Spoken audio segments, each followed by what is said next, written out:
I want to thank everyone for coming out tonight to support me. I really appreciate it.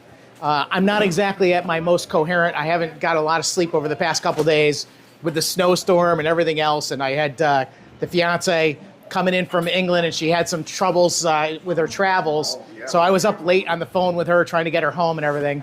And then today I went to the Capitol and was representing my party in 3 separate public hearings, in 3 separate committees: housing, government oversight, and labor, all going on at the same time, of course. And it's just, I bring it up because it's very interesting how they do things at the Capitol. You know, the majority wants to move as much of their business as possible with as few questions asked as possible. And this is the way they do it. They stack these things up. In fact, they know who's supposed to be where. And they're very clever about making sure that I cannot be in 2 places at the same time. And there's more of that to come, because tomorrow they're bringing us in for a special session where it's been announced already. The Speaker of the House actually reported to the press just a few days ago that they're going to take all of the bills that passed one chamber last year, which means that they went through part of the process, but they didn't make it over the finish line into law. They're going to take those, sit down, go through them, and put together a big package of all the stuff that effectively me and my fellow Republican colleagues, we were able to stop it last time because it was bad, onerous legislation. And they're going to put it all in one package tomorrow, like this. And then they're going to just jam it through. They're going to call it an emergency certified bill. Even though, an e-cert, yes. Salim knows, right? We've seen a few of those in our day. But this is a process that skips over the public. There's no public hearing. There's no committee meetings. There's no debate. There's nothing. They just give you this, giant omnibus bill that's got multiple sections. It'll probably be over 100 pages long. It's going to contain things from education, labor, elections, you name it. It's going to run the whole gamut of policy. And a lot of it is controversial stuff. Another thing that they're going to do in there is that they're going to add more earmarks. You guys been following the news, because we've been very vocal about how the Democrats in the last year or so have been sending money to their political allies via earmarks. Again, non-government organizations that in many cases we don't even know who they are. I'm asking on the floor, I'm like, what is this organization here, XYZ, Incorporated or whatever? And they can't even tell you. There's no information. I have my staff in the back room looking it up, trying to find their filing with the Secretary of State, or if they have a website or anything, and there's nothing there. It's just unbelievable. They actually pass that, give these organizations hundreds of thousands of dollars, and then we have to find out later. The good news is that over the last several months, we have uncovered a lot of corruption, and you're going to start to see a lot more news stories going on almost every day. You can think about how we recently discovered the chancellor of the Connecticut University system, a guy who makes $440,000 a year, by the way, misusing his expense card, buying trips and dinners and all kinds of things, racking up really ridiculous bills on the taxpayer's dime. And then we also had the Costas Diamantis trial, which I'm sure some folks saw in the news.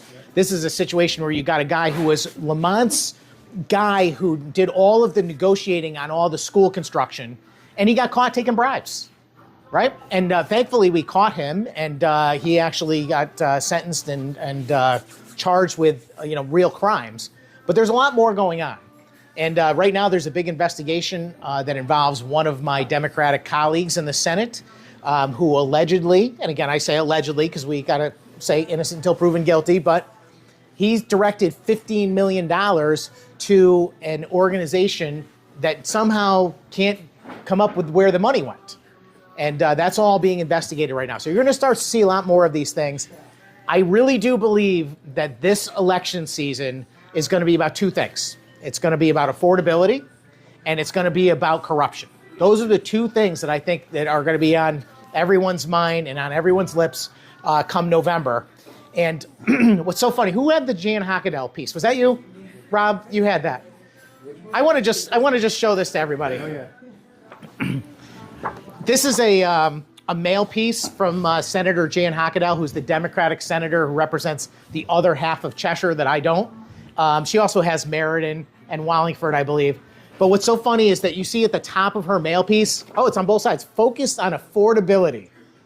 Isn't this like the craziest thing ever? The Democratic Party has controlled our state legislature for 40 years. We haven't had a Republican governor in like 20 years. They've created all of this mess. They're the reason why we have the sky-high electric bills and the public benefits charge.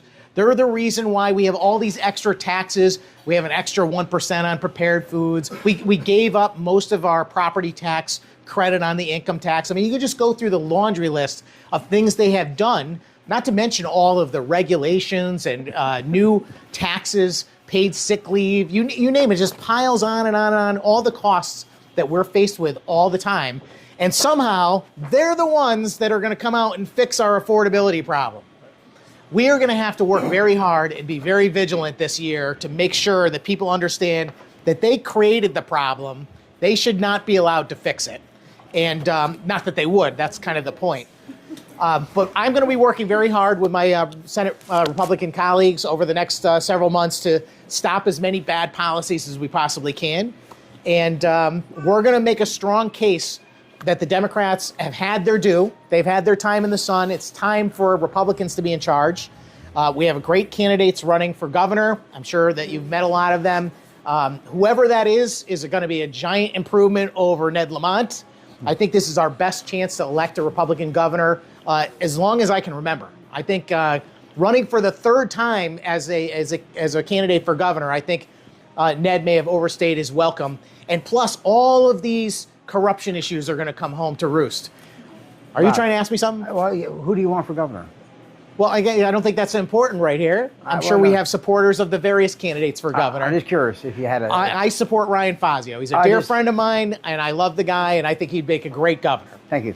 But at any rate, I want to just thank all you guys for coming because I need you more than ever. I mean, I really do.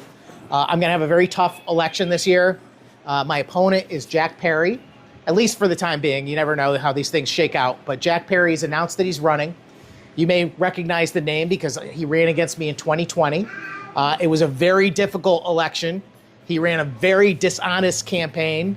He made up a lot of stuff about me. And he just recently decided that he was going to run for Congress and challenge John Larson to be our congressman for the 1st congressional district. And he said he was going to put in $500,000 of his own money. And so he did. He put that money into an account, apparently. And then when he realized shortly thereafter that he wasn't going to be a competitive candidate, he backed out, took his money back, except for $10,000 I think he spent. But he has since said that he is going to run for this Senate seat, the people's seat for the 16th district that I currently hold. And he's going to win it by whatever means necessary. So I know he's going to put up a fight. I know that. I know he's going to spend a lot of money. And I know that he's not going to be honest about the way he does things. So I'm counting on everybody just to make sure, be vigilant. If you see people saying things that you know not true, please correct them.